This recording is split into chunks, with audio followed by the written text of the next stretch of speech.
I never asked for this house. It wasn't supposed to be mine. But when my father passed away, it was left to me, and I had no choice but to accept. My fiancée, Lily, wasn't thrilled about it either, but we both tried to make the best of it. After all, it was a home, a large one, with a big yard and a creek that ran behind the trees. I thought it could be a fresh start for us, a place to build a future away from the noise of the city. Little did I know, the house had its own plans. We moved in that winter, a December that was colder than most. The snow fell thick and heavy, coating the ground in a thick layer of white.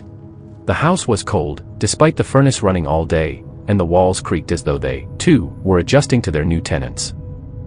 It felt like something was watching, something from deep within the woods. But I told myself I was just imagining things. The house had been empty for years before we arrived, and perhaps that left me with a lingering sense of unease.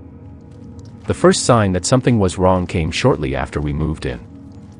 One morning, I went out to the car to start it, the engine sputtering as it struggled to warm up. The snow had piled up overnight, leaving a smooth, untouched blanket across the driveway. But there, in the freshly fallen snow, were footprints. Barefoot, leading from the edge of the woods to the car door. I froze, staring at the tracks. They weren't human, not entirely. The toes were spread wide, the prints too deep for someone walking through snow. They had an unnatural width, like someone, or something, had been moving with strange, elongated feet. I couldn't explain it. It didn't make sense. I stepped closer, and the air grew colder, a chill crawling down my spine. When I showed Lily, she laughed nervously.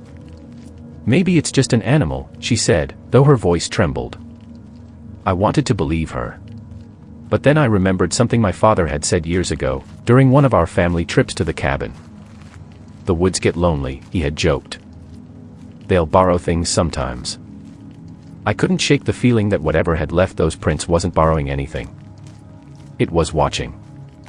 Over the next few years, the footprints kept appearing. They were never the same, but they were always there. The snow would fall, and in the morning, I'd find them, barefoot tracks circling the windows, clawing at the porch steps, disappearing into the dark woods. It was like the forest itself was testing the edges of our sanctuary, creeping closer and closer. Lily became more and more paranoid. She would wake up in the middle of the night, convinced she heard scratching at the windows or whispering from the trees. She begged me to call the police, but they always dismissed it as animal activity or kids playing pranks. It was clear to me that no one took it seriously, not even my friends. Not until the mitten. It was a cold winter day in 2015 when Lily found it, an old, frosted mitten in the yard. It was a child's mitten, the fabric worn and stained with something dark. It was frozen to the ground, like it had been there for days. Lily held it up, staring at it with wide eyes. Her voice was shaky when she asked, "Where did this come from?" I didn't have an answer. The police came, took a report, and left it at that. It was just another mystery that no one cared to solve. But as the days passed, something changed. I began to feel the weight of the woods more, like it was pressing in, filling the space around us. And each night, I heard the whispers, faint at first but growing louder, like the wind was trying to tell me something. By the time 2019 rolled around, I was no longer sleeping. I had become obsessed with the footprints. I started taking notes, sketching them in a notebook. Every winter, the tracks grew deeper, more elaborate. It was like they were learning our patterns, our routines. Lily had stopped asking questions, retreating into silence whenever the subject came up. She had her own fears now. One evening, I decided to take action. I asked Theo, a friend of mine who was an experienced hunter, to join me for a late-night thermal scope hunt. Maybe we could catch whatever it was that was prowling around our house. Maybe we'd finally put an end to it. We trudged through the snow, our breath visible in the cold air, the thermal scope scanning the darkness. The woods were eerily quiet, the usual sounds of nocturnal creatures missing. As we neared the clearing near the old deer carcass, we saw them. 4 figures, naked and distorted, crouched over the carcass. They were feasting, their mouths gaping open as they tore into the flesh with unnatural precision. The thermal scope painted them in shades of white and red, their bodies barely human. One of them turned its head, and its eyes glowed in the infrared like a wolf's. A guttural growl rumbled in the air, deep and unsettling. Theo whispered, his voice tight with fear, "They're not lost. They're waiting." I didn't know what to think, but the truth was clear: we were no longer alone in the woods. The house, the forest, everything was part of something much darker. And I had no idea how we could escape it. After the hunt with Theo, I couldn't stay. Not in that house. Not with the woods pressing closer, not with the knowledge that something, or someone, was watching. I needed to get away, to put miles between myself and whatever haunted that place. So I packed my gear and drove south, hoping that the wilderness of the Pacific Crest Trail would offer me the peace the woods at home never could. If I walk far enough, maybe the woods won't follow, I told myself, though even I wasn't convinced. The first 2 days were beautiful. The trail stretched before me, rugged and remote, with towering pines and jagged mountains looming like silent giants. The air was crisp and clean, the silence only interrupted by the crunch of my boots on the dirt. I thought I could outrun the fear, outrun the memories of the figures in the woods and the strange growl of something other that I had heard in the dark. But then, on the third day, things started to change. At first, it was small. My knife, which I always kept on my belt, vanished. I had no memory of dropping it or where I might have left it, but it was gone. I figured I must have misplaced it, though I couldn't shake the feeling that someone, or something, was tampering with my gear. I chalked it up to paranoia. After all, hiking alone in the wild could mess with anyone's mind. By the evening, I found my wedding ring missing. It was gone, just like the knife. I spent hours searching for it, tearing apart my pack, checking every pocket of my clothes. It didn't make sense. It was like the trail itself had taken it, like the woods were slowly stripping me of my identity, bit by bit. That night, the hallucinations began. Whispers echoed from the shadows, voices in languages I couldn't understand. Some were soft, like a lullaby, others sharp and frantic, like screams frozen in time. The wind stirred the trees in a way that seemed too deliberate, too knowing. I could almost hear them calling my name, or what felt like my name, though distorted. And then there were the shadows. They crept at the edges of my vision, moving in unnatural ways. Arms too long, too thin. Bodies with too many joints, bending in ways no human could. I turned my head too fast to catch them, but they were always there, just out of reach, watching. On the 5th night, it all came to a head. I woke to the sound of footsteps. Slow, deliberate, and too close. I lay still, my heart hammering in my chest, trying to convince myself it was an animal. But then the tent zipper moved. Soft, almost playful, as if whoever, or whatever, was on the other side was toying with me. The sound sent a jolt of cold fear through me. I peered through the small window of the tent and saw him. A man. Or something pretending to be one. He was wearing my shorts. The ones I had left hanging on a line to dry the night before. His skin was twisted, rough, and cracked like bark. His eyes were the worst.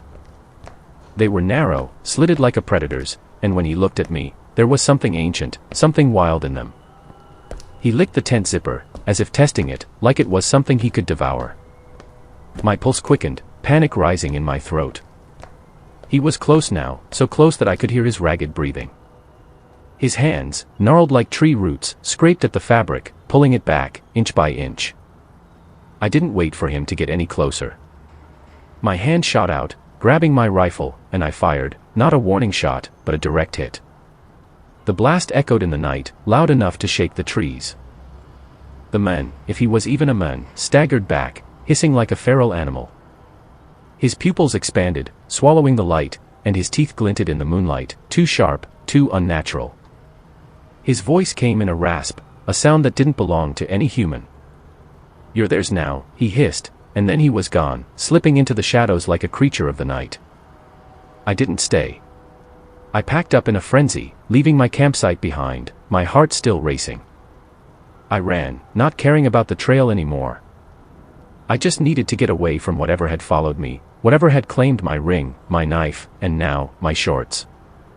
I stumbled down the mountain, breathless, heart hammering, until I reached the car, parked at the trailhead. I had to leave. I had to get out of the woods. But as I opened the car door, I froze. There, on the passenger seat, was the mitten. The same one I had found in my yard, back at the house.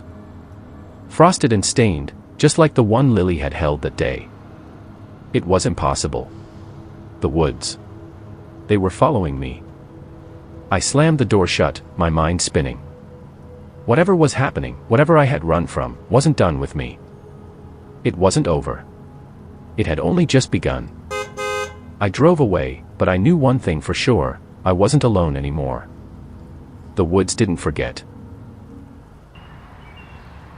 The mountains had a way of swallowing people whole, of taking their names and their memories, leaving only the rustling of trees in the wind as the last trace. My uncle, Ben, had worked these woods for years, a logger by trade, a man who understood the trees in a way most of us never would. He used to say the forest spoke to him, but I always thought it was just a way for him to justify the long hours and the lonely nights. That was until he disappeared. It was the early 90s when I first heard the stories, whispers of things happening in the woods that didn't make sense. I had come back to the mountains to clear out his cabin, to take care of the things he'd left behind. The place had a smell of decay to it, like the earth itself had swallowed parts of him. As I sorted through his belongings, I found his journals. His handwriting was frantic, like he was trying to write down every thought before they slipped away into the fog of madness. In one entry, he wrote, "They're not people. They're what the forest wears." The words made my skin crawl. I kept reading. Ben had worked with a crew out here, cutting trees deep in the wilderness, near where the logging road ended and the mountain began. They had camped near a place they called the Hollow, a valley of twisted trees and heavy shadows where no one else dared to go. It was there that they first heard the voices on the radio. "Come home, Ben," the voice had said. A voice that sounded like his late wife, Claire. "The trees miss you." Ben had dismissed it at first, thinking it was just a fluke, a glitch in the radio or his mind playing tricks. But it wasn't the first time he'd heard voices like that. "Claire, don't come here," he'd written in his journal. The woods. They don't forget. The night he went missing, I found his tent in the woods, left behind in a rush. His radio was still on, static crackling. I stepped inside, and that's when I saw the photographs. Polaroids of missing hikers, all of them wearing that vacant, lost look in their eyes. There was one of a woman who looked strikingly like Lily, my fiancée, the same eyes, the same delicate features. My breath caught in my throat as I stared at the photo. Beside it was a sketch, a crude drawing of a house, my house. The brick walls, the porch steps, the trees that surrounded it. My heart pounded in my chest as I realized that somehow, Ben had known about the house. He had seen it before. But it wasn't just the photos or the drawings that unsettled me, it was the smell. The air inside the tent was thick with the stench of decay, like something had died here. As I searched through the tent, I found a journal entry scrawled across the last page. "They watch. They wait. When they come, they'll wear your face. And they will be you." I heard a noise behind me, sharp like a twig snapping, and turned just in time to see two figures emerging from the trees. Their skin was like bark, gnarled, twisted, and peeling, as though the forest itself had taken root in their flesh. They moved in jerky, unnatural motions, like marionettes pulled by invisible strings. Before I could react, they lunged. One of them sliced my uncle's eye out with a jagged blade made from bone, just like in his journals. And then, in the flickering firelight, they disappeared into the shadows. I ran. The crew found me hours later, bloodied and shaken, stumbling through the woods, mumbling about what I had seen. We searched for Ben, but all we found was his partner, Griffin, draped over a stump, his ribs spread like the branches of a tree, his body laid out as if the woods had taken him as a sacrifice. It was then that the others started to believe me, though I wasn't sure if that made it any better. Convergence. Back at my cabin, I pored over my uncle's journals, desperate for answers. The more I read, the more I began to understand.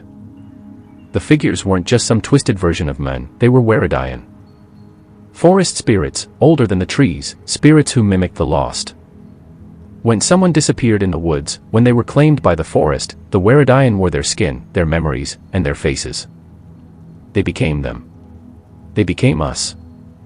The house, the footsteps, the figures, everything started to fall into place. The forest was no longer just a collection of trees. It was a memory, a curse that stretched far beyond the mountains, beyond the stories we had told ourselves to make sense of the darkness. And then came the worst part. Lily started sleepwalking. It began with small things, waking up in strange places around the house, her body covered in ash. The worst night, she whispered to me, they're almost here. You'll look better with bark. Her eyes were glazed over, her movements jerky, not quite human. I could see it, the same unsettling look I had seen in the photographs of the missing hikers. She wasn't herself anymore. She was becoming them. Ending. I couldn't let the woods take her, not like they took Ben. Not like they had taken so many others.